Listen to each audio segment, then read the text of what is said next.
Cuarta lección del misterio de la Santísima Trinidad. Oremos. Dios mío, Trinidad, a quien adoro, la Iglesia nos sumerge en tu misterio. Te confesamos y te bendecimos, Señor Dios nuestro. Como un río en el mar de tu grandeza, el tiempo desemboca en el hoy eterno. Lo pequeño se anega en lo infinito, Señor Dios nuestro. Oh palabra del Padre, te escuchamos. Oh Padre, mira el rostro de tu Verbo. Oh Espíritu de amor, ven a nosotros, Señor Dios nuestro. Dios mío, Trinidad, a quien adoro, haced de nuestras almas vuestro cielo. Llevadnos al lugar donde tú habitas, Señor Dios nuestro. Gloria al Padre, y al Hijo, y al Espíritu, fuente de gozo pleno y verdadero, al Creador del cielo y de la tierra, Señor Dios nuestro. Amén. Bienvenidos, hermanos, a nuestra cuarta clase de el misterio de la Santísima Trinidad, el misterio de Dios, y continuaremos ya de una vez aterrizado pues en las 5 vías que Santo Tomás de Aquino nos presenta como argumentos realmente probatorios de la existencia de Dios. El Santo Tomás las llama vías porque son como itinerarios por los que la mente llega, en sus razonamientos, llega a la existencia de Dios. Esto es pura filosofía. Estas 5 vías requieren mucha atención de ustedes. Dios quiera que si no terminan de comprender una vez, escuchen 2 veces o 3 veces los audios para que queden claros. Nosotros tratamos de explicarlo lo más simple y sencillo para que todos entendamos. Porque son elementos que usa Santo Tomás de la vida ordinaria para que lleguemos pues a la vida sobrenatural, para que comprendamos por analogía quién es Dios. Bien, vamos a la primera vía. La primera vía es la vía del movimiento. La primera vía para demostrar la existencia de Dios puede formularse de la siguiente manera. El movimiento del universo exige un primer motor inmóvil que es precisamente Dios. El universo se mueve, quiere decir Santo Tomás, porque lo mueve alguien, un motor inmóvil que es Dios. ¿Y por qué decimos que Dios es un motor inmóvil? Porque a Dios nadie lo mueve. Él por su propio ser se mueve a sí mismo y mueve lo que Él desea mover. Bien, dice Santo Tomás de Aquino, entrando en una profunda explicación de esta primera vía, la vía del movimiento. Dice, es innegable y consta por el testimonio de los sentidos que en el mundo hay cosas que se mueven. Eso estamos claros. Pues bien, todo lo que se mueve es movido por otro, ya que nada se mueve más que en cuanto está en potencia respecto a aquello para lo que se mueve. Estar en potencia y estar en acto, ya lo hemos explicado de alguna manera. Estar en potencia significa que no somos todavía lo que tenemos que ser. Por ejemplo, todos los niños que nacen en el mundo están en potencia de ser cristianos. Una vez que son bautizados, ya llegan en acto a ser cristianos, ya dejan de estar en potencia. Eso significa potencia y acto. El que está en potencia es el que todavía no es lo que debe ser. El niño que nace está en potencia de ser un médico, cuando sea grande llegará a ser médico, entonces estará en acto en su carrera de médico, pero mientras no termine su universidad está en potencia de llegar a ser médico. Y con estas palabras sencillas entendemos qué quiere decir en acto y en potencia, estar en acto y en potencia. Por ejemplo, los miembros del cuerpo místico de Jesucristo son, ¿verdad?, los santos y los ángeles del cielo, los que estamos peregrinos en la tierra, los bautizados, y están en potencia de ser cuerpo místico de Cristo los que se bautizaran después. Pero sabemos que no todos los hombres del mundo entero se van a bautizar. Pero sin embargo, dice la filosofía, que todos los hombres están en potencia, toditos, aunque sean de otras religiones, están en potencia a pertenecer al cuerpo místico de Jesucristo. Hasta que nosotros logramos el bautismo de los seres humanos, entonces estos seres humanos que antes estaban en potencia llegan a ser en acto cuerpo místico de Jesucristo. Esa es la mejor explicación, estar en acto y estar en potencia. Bien, apliquémoslo a nuestro estudio. Todo lo que se mueve es movido por otro, ya que nada se mueve, como decíamos antes, más que en cuanto esté en potencia. Nada se mueve en cuanto esté en potencia respecto a aquello para lo que se debe mover. Ahora bien, en cambio, mover requiere estar en acto. Este es otro criterio filosófico, entendámoslo bien. Mover requiere estar en acto. Si yo muevo un objeto, yo estoy en acto, en movimiento, y el movimiento se mueve porque yo lo empujo. Eso es mover. Mover requiere estar en acto. Yo estoy en acto, estoy en movimiento, porque lo que está sin moverse está en acto de movimiento, pero sin embargo está estático. Por ejemplo, una piedra que si no se mueve, si no la mueve nadie, ella está en acto, en movimiento, en su movimiento, pero mientras no se mueve estará como le decía yo, en potencia, ¿verdad? Ahora bien, mover una cosa no es otra cosa, mover una cosa no es otra cosa que hacer pasar algo de una potencia al acto. Y esto no puede hacerlo más que el que está en acto, a la manera como lo caliente en acto. Por ejemplo, el fuego hace que el leño que está caliente solo en potencia, la leña está fría, pero está en potencia de estar caliente. Entonces el fuego, que es el único que está en acto del calor, como les decía yo, la leña no es posible que a sí misma esté caliente, porque ella está en potencia de estar caliente. Ahora bien, no es posible, por lo tanto, que una misma cosa esté, repitiendo esto, en acto y en potencia. Estar en potencia es estar en espera a llegar a ser lo que va a ser más adelante, ¿verdad? Por ejemplo, la leña que decíamos pasa a estar caliente, entonces ya la leña está en acto caliente, pero antes de llegar al fuego, la leña está en potencia de estar caliente. Ahora bien, no es posible que la misma cosa esté a la vez en acto y en potencia. Este es otro elemento que tenemos que entender. Yo no puedo estar en acto y en potencia. Las cosas no pueden estar en acto y en potencia.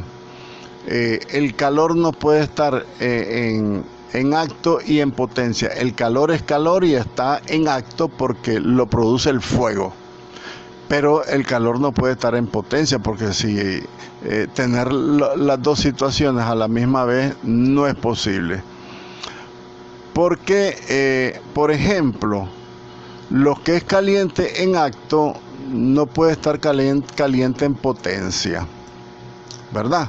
Lo que es caliente en acto, o sea, el calor no puede estar en potencia, pero sí el calor puede estar en potencia para aumentar los grados de calor.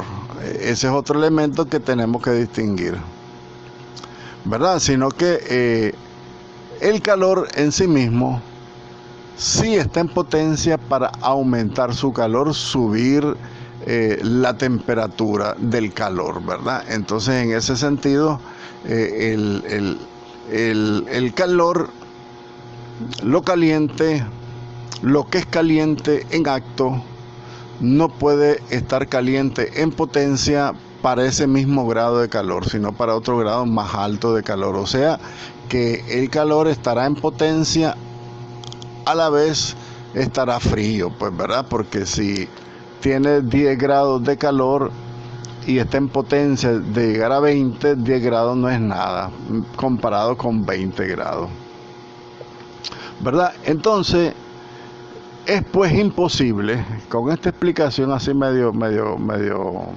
difícil, porque es razonamiento puro filosófico. Entonces, decía yo, es imposible que una misma cosa sea a la vez y del mismo modo motor y móvil. Decíamos que el movimiento, que es la primera vía de Santo Tomás de Aquino, decíamos que la vía del movimiento es una vía, un camino que nos conduce para comprender quién es Dios. Es imposible, como les decía yo entonces, que una cosa sea a la vez y del mismo modo motor y movimiento, motor y móvil, pues, ¿verdad? Motor y móvil. Esto quiere decir, el motor es el que mueve y el móvil es que el motor mueva a otro. Es imposible, dice Santo Tomás, que las cosas sean así, refiriéndose a la creación, ¿verdad? La materia y la materia visible del universo y los seres humanos, pues, que somos los reyes de la naturaleza, que tenemos que estar claros que estamos en la misma situación en cuanto a Dios. Bien, entonces no podemos ser motor y móvil a la vez, o que ese motor se mueva a sí mismo. Las cosas no pueden ser ni motores ni moverse a sí mismas, si no la mueve otro. Por eso hay que concluir, por consiguiente, que todo lo que se mueve es movido por otro. Pero si este otro es a su vez movido por un tercero, este tercer motor necesitará de otro que le mueva a él y este a otro, y así sucesivamente para atrás.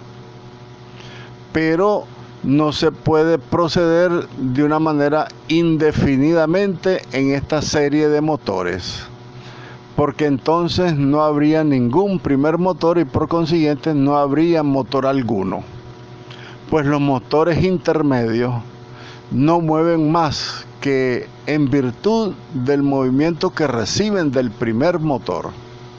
Lo mismo que un bastón, nada mueve si no lo impulsa la mano, ¿verdad? Este es un buen ejemplo de Santo Tomás. Un bastón no mueve nada si la mano no mueve al bastón. Entonces ese motor intermedio sería el bastón. Es necesario, por consiguiente, llegar a un primer motor, porque no puede haber un proceso cíclico, ¿verdad?, entre los motores intermedios, sino que tenemos que llegar a un primer motor que no sea movido por nadie. Y este es lo que todos entendemos, este primer motor es lo que todos entendemos como Dios. Y este argumento de Santo Tomás de Aquino es de una fuerza demostrativa por el movimiento, es la primera vía. Es que tiene una fuerza demostrativa incontrovertible. Este argumento nadie lo puede rebatir. Para cualquier espíritu reflexivo acostumbrado a la alta especulación filosófica. Esto quiere decir que para todo lo que somos capaces de usar la cabeza, esta es una prueba demostrativa que no tiene controversia, ¿verdad? Porque es la lógica, hablando de la palabra lógica, es una palabra filosófica también. es la lógica de la razón humana, ¿verdad? Pero vamos a exponerlo de manera más clara y más sencilla, la vía del movimiento de Santo Tomás de Aquino, para que podamos captarlo fácilmente.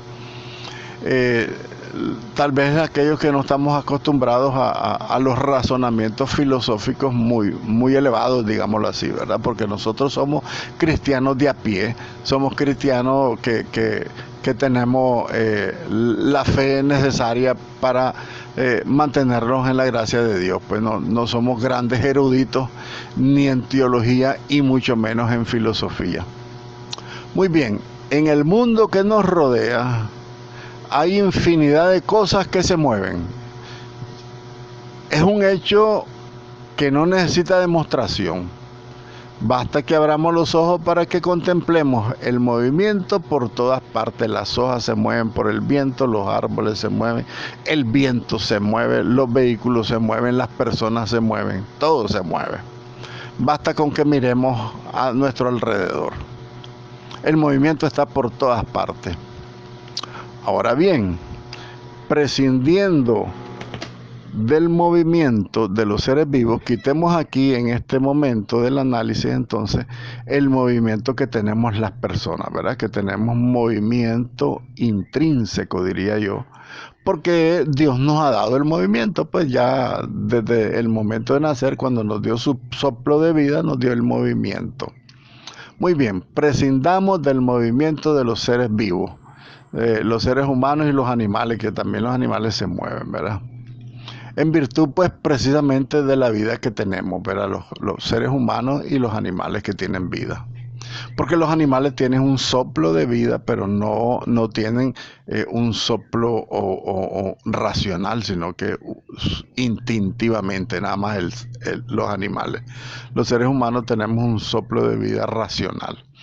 Tenemos un alma racional. El alma de los animales es irracional. Bien, prescindamos entonces de estos seres vivos que se mueven pues en virtud de su misma vida que Dios les ha dado.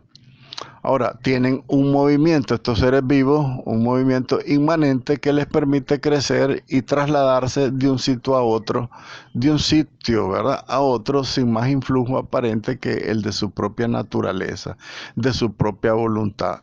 Es un hecho claro, pues, del todo e indiscutible que los seres humanos y animales nos movemos, pero también es un hecho claro que los seres inanimados, o sea, los que pertenecen al reino mineral, las piedras, etcétera, no pueden moverse a sí mismos, sino que necesitan a alguien que los mueva.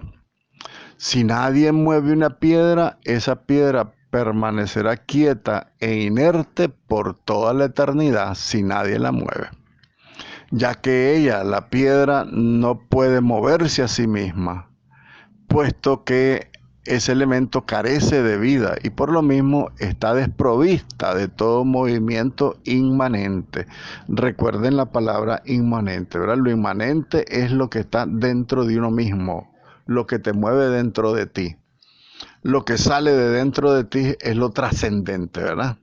La vida del hombre en la tierra es inmanente al hombre porque nos mantenemos en esta vida, pero nuestra vida trasciende, porque después de muerto iremos a otro lugar. Eso es lo inmanente, que es lo contrario a lo trascendente. Entonces entendamos el movimiento inmanente, o sea, el movimiento intrínseco, interior que tienen los seres vivos, no lo tienen los seres inanimados como las piedras, ¿verdad?, los minerales, etcétera. Bien. Apliquemos entonces este principio que está claro y evidente al mundo sideral, ¿verdad?, al cosmos. Y preguntémonos quién ha puesto y pone en movimiento esa máquina colosal del universo estelar, de todas las estrellas y de todos los soles y de todos los planetas que existen en el universo, que son 11.000 millones de galaxias, dicen los científicos que existen, y que eso es poquito. Bien, Entonces, esa máquina colosal del universo, ¿quién lo pone en movimiento? Porque no tiene en sí misma razón de su propio movimiento. Esa maquinaria colosal no tiene razón de que por qué se mueve así ella misma. Puesto que se trata de seres inanimados que no entienden ni comprenden por qué se mueven ni para qué y quiénes son. Porque pertenecen al reino mineral. Y por mucho que querramos multiplicar los motores inmóviles, los motores intermedios, no tendremos más remedios que llegar a un primer motor inmóvil incomparablemente más potente que el mismo universo, puesto que este motor inmóvil eterno lo domina con soberano poder y lo gobierna con infinita sabiduría. Verdaderamente, para demostrar entonces la existencia de Dios, basta contemplar el espectáculo maravilloso de una noche llena de estrellas, sabiendo que esos puntitos luminosos que vemos desde aquí, esparcidos por la inmensidad del espacio, lo vemos como polvos que brillan, son soles gigantescos que se mueven a velocidades fantásticas a pesar de su aparente inmovilidad. Es un movimiento increíble el que existe allá afuera en el cosmos, en el universo creado por Dios. Ahora bien, el filósofo Jesús Simón ha expuesto este argumento de una manera bella y sugestiva. Dice el filósofo Jesús Simón: sabemos por experiencia, y es un principio inconcluso de la mecánica, que la materia es inerte. Esto significa que la materia de suyo es indiferente para el movimiento y es indiferente para el reposo. La materia no se mueve ni puede moverse por sí misma. Para hacerlo, para moverse la materia, necesita una fuerza extrínseca que la impulse. O sea, una fuerza que venga de fuera de ella, que venga fuera de la materia, que la mueva, que la empuje. Si vemos, por ejemplo, un avión volando por los aires, pensamos al instante que el motor que lo pone en movimiento es el motor que lo pone en movimiento, ¿verdad? Ahora bien, si nosotros vemos un tren, una locomotora avanzando majestuosamente, pensamos en la fuerza expansiva que tiene el vapor que lleva en sus entrañas y eso mueve al tren. Ahora bien, más aún, si vemos una piedra cruzando por los aires, nosotros pensamos al instante que hay una mano o una catapulta que la empujó, que la arrojó y la hizo volar por los aires, ¿verdad? Porque la materia es inerte y no puede ni moverse ni hacerlo por sí misma. Ella es indiferente al movimiento y al reposo. La piedra está donde la puso Dios, y si Él quiere que se mueva, la piedra se moverá, sea por su propia mano o por motores secundarios, que si yo agarro una piedra es porque Dios me impulsa a moverla, ¿verdad? Aquí entonces veamos nuestro caso. Los astros son aglomeraciones inmensas de materia, globos monstruosos que pesan miles de cuatrillones de toneladas. Solo el Sol, por ejemplo, y hay centenares de miles de soles como Betelgeuse o Antares. Son soles inmensísimos que son más grandes que el Sol nuestro. Luego también todos ellos son inertes por sí mismos. Nada de lo que está ahí arriba se mueve por sí mismo, aunque sean colosalmente pesados e inmensos. Por lo que son ellos seres inertes por sí mismos, para ponerlos en movimiento, se ha precisado una fuerza infinita, una fuerza extracósmica, venida del exterior, desde fuera de de esos astros, esos soles inmensos. Es una fuerza que viene de fuera de ellos, de una fuerza exterior. Una mano omnipotente que los haya lanzado como proyectiles por el espacio. Y digo como proyectiles porque van a ver la velocidad que tienen todos esos seres inanimados del cosmos. Esos soles, esas estrellas, esos planetas, etcétera. Muy bien, entonces, si hay una mano, decíamos, omnipotente que los lanza como proyectiles por el espacio, ¿quién es esa mano? ¿De dónde procede esa fuerza incontrastable contra todas estas colosales maravillas del universo? La fuerza que avasalló los mundos. Solo puede haber una respuesta, es la mano y la omnipotencia de Dios. Otro filósofo, Hilaire, filósofo Hilaire, él tiene una obra, se llama La religión demostrada. Él expone, Hilaire, este mismo argumento de la siguiente forma. Dice Hilaire: es un principio admitido por las ciencias físicas y mecánicas que la materia no puede moverse por sí misma. Una estatua no puede abandonar su pedestal porque es una piedra. La máquina no puede mover sin una fuerza motriz. Un cuerpo en reposo no puede por sí mismo ponerse en movimiento. Tal es el llamado principio de inercia que tiene, según la ciencia física, la materia. La materia es inerte. Luego, es necesario un motor para producir el movimiento. Esto dice Hilaire, ¿verdad?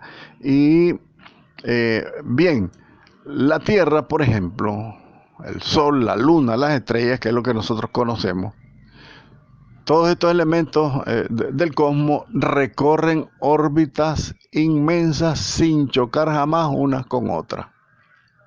La Tierra, por ejemplo, nuestra Tierra es un globo colosal de 40.000 kilómetros de circunstancia, que realiza, según afirman los astrólogos, una rotación completa sobre su propio eje en el espacio en un día, moviéndose los puntos situados sobre el ecuador con una velocidad de 28 kilómetros por minuto. Imagínense recorrer 28 kilómetros por minuto. El carro más rápido puede recorrer 1 kilómetro en 1 minuto. Ahora, recorrer 28 kilómetros en 1 minuto, yo creo que es una velocidad colosal. Y esa es la velocidad que tiene de rotación la Tierra.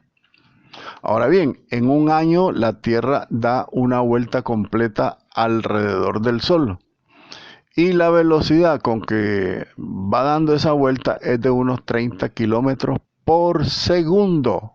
Miren ustedes la velocidad que llevamos nosotros en el espacio para darle la vuelta al Sol. Vamos a una velocidad de 30 kilómetros por segundo. Y también sobre la Tierra, los vientos, los ríos, los mares, la germinación de las plantas, todo proclama la existencia del movimiento, porque todo se mueve. Ahora bien, todo movimiento supone un motor.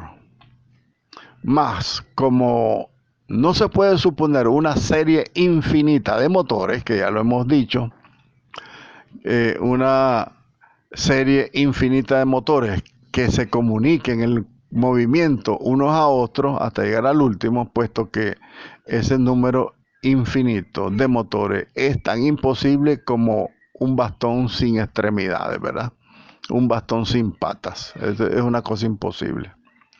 Hay que llegar entonces necesariamente a la conclusión de que a un ser primero que comunique el movimiento sin haberlo recibido, a ese ser hay que llegar a ese primer motor a ese primer ser que comunique el movimiento, a ese primer motor que sea inmóvil, que nadie lo mueva a él. Eso es lo que significa inmóvil.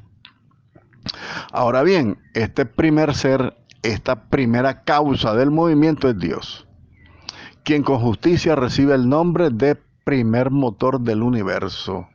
El primer motor inmóvil es Dios, porque es el único que tiene vida. Admiramos, por lo tanto, el genio de Newton, por ejemplo, que descubrió las leyes del movimiento de los astros. Newton descubrió la ley del movimiento de los astros. Él descubrió, porque él no descubrió el movimiento, los astros ya se movían. Él descubrió las leyes del movimiento. ¿Qué significa esto? Porque Newton se dio cuenta que ya estaba una inteligencia anterior. ¿Qué inteligencia no fue necesaria para establecer esas leyes del movimiento? ¿Y qué poder para lanzar en el espacio y mover en el espacio con tanta velocidad, con tanta regularidad, estos innumerables mundos y soles que constituyen el universo? Es una cosa que es de una manera incalculable, que no lo podemos medir. Sin embargo, que Newton descubrió las leyes del movimiento, pero que dice él, debe haber alguien que mueva todo eso.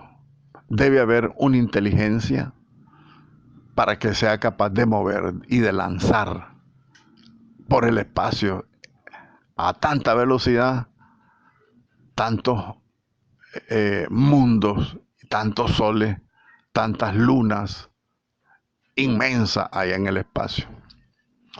Miren lo que decía Napoleón. Napoleón, un bandido de Francia. Pero miren la reflexión, que interesante es la que hace Napoleón. Dice, en la roca de Santa Elena, decía pues este general, este Napoleón al general Beltrán.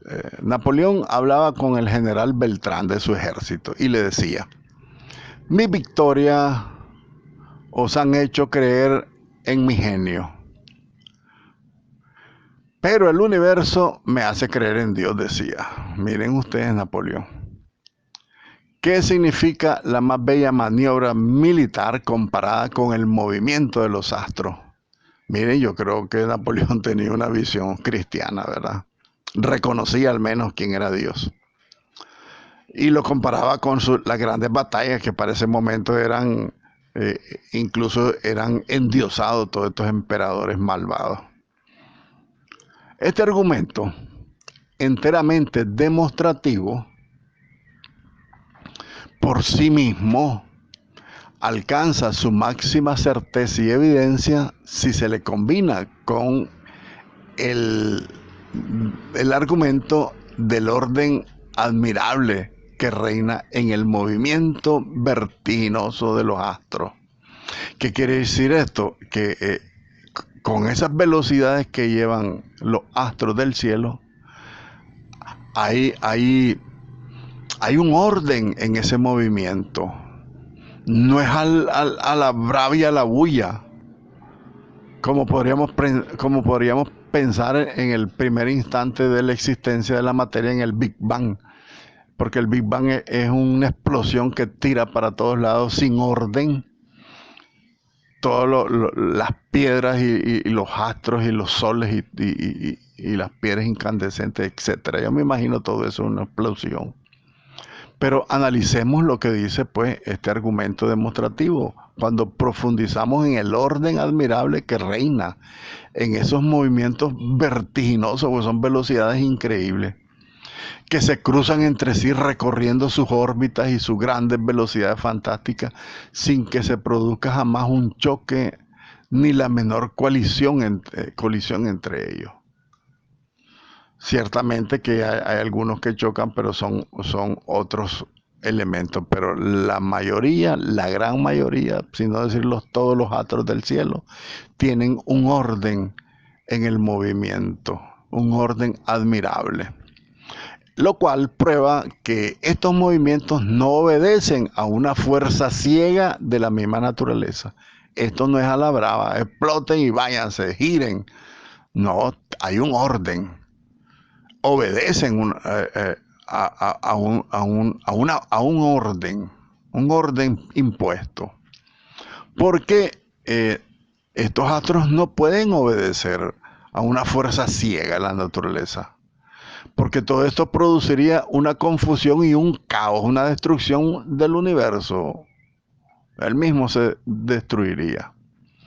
Porque ellos deberán entonces, por lo tanto, estar regidos por un poder soberano, por una inteligencia infinita, como vamos a ver más claramente en las siguientes vías que nos va a exponer Santo Tomás de Aquino, especialmente en la quinta vía del conocimiento de Dios de Santo Tomás.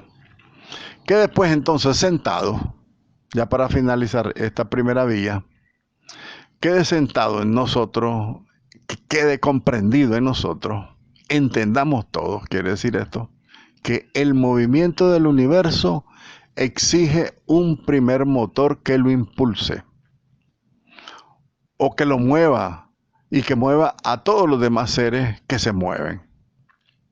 Entonces, dada su soberana perfección, este primer motor ha de ser necesariamente inmóvil. Quiere decir que nadie lo mueva, que él se mueva por sí mismo. O sea, que no ha de ser movido por ningún otro motor, sino que ha de poseer en sí mismo y por sí mismo la fuerza infinita que impulse el movimiento a todos los demás seres que existen, a todos los demás seres que se mueven.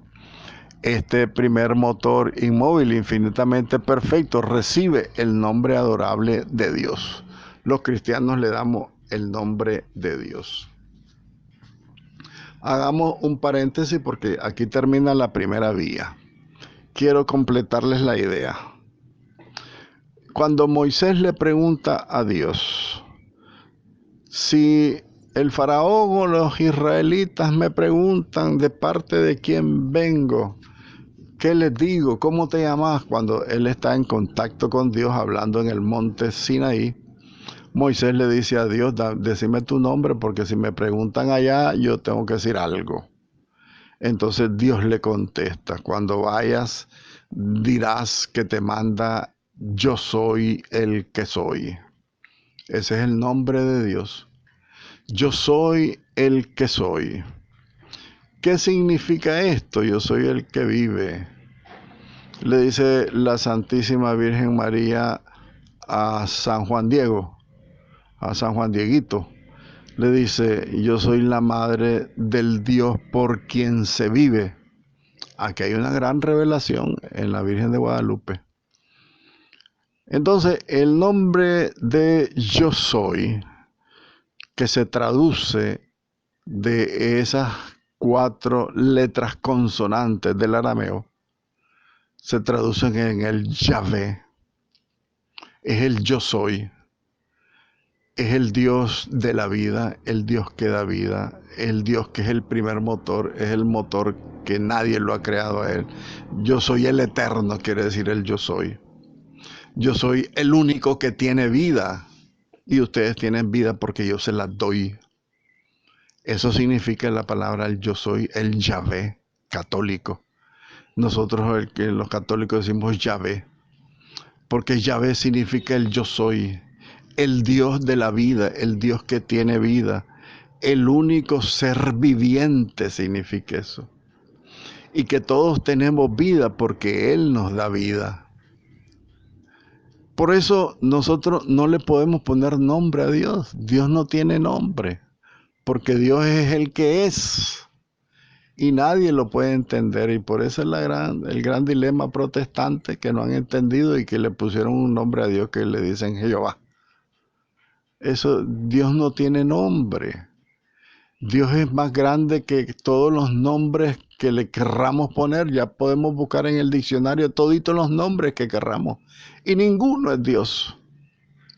Dios es el único eterno que tiene vida, es el único viviente que existe, es el primer motor inmóvil que nadie le dio la existencia. Él la tiene por sí mismo desde siempre y para siempre, por toda la eternidad. Ese es Dios. Por eso todo lo que existe sale de su fuerza infinita y de su poder y de su voluntad, porque Él es el que nos transmite su vida. Por eso nosotros estamos claros que el ser humano está compuesto de alma y cuerpo, porque el cuerpo es tierra y el alma es el soplo de vida que nos dio Dios. Recuerden el momento que Dios creó a Adán. Lo formó del barro, dice el libro del Génesis, y sopló sobre su nariz.